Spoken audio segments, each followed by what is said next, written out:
નમસ્કાર, હું હર્ષ રાઠોડ, ન્યૂઝ ગુજરાતમાં આપનું સ્વાગત છે। સમાચારની શરૂઆત કરીશું મોટા સમાચારથી। આપને જણાવી દઈએ કે જ્યારે બ્રેકિંગ ન્યૂઝ મળી રહ્યા છે। એક સૌથી મોટા સમાચાર અંબાજીમાં કોટેશ્વર નાળા ઉપર થયો પથ્થરમારો। અમદાવાદથી આવતી ઇકો ગાડી ઉપર થયો પથ્થરમારો। ગાડી સ્પીડમાં દોડાવતા ગાડીનું ટાયર ફાટ્યું। એક મહિલાને માથાના ભાગે થઈ ઈજા। અંબાજી મંદિરની પાસે અસામાજિક તત્વોનો ખોફ, જ્યારે એક મહિલાને માથાના ભાગે ગંભીર ઈજા થઈ છે।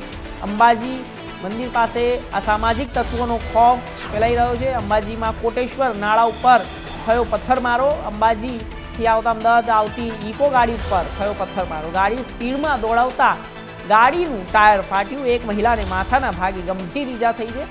અસામાજિક તત્વોનો ખોફ જ્યારે દેખાઈ રહ્યો છે। એક મહિલાને ગંભીર ઈજા પણ થઈ છે અને તેને તાત્કાલિક સારવાર માટે હોસ્પિટલ દાખલ કરવામાં પણ આવી હતી।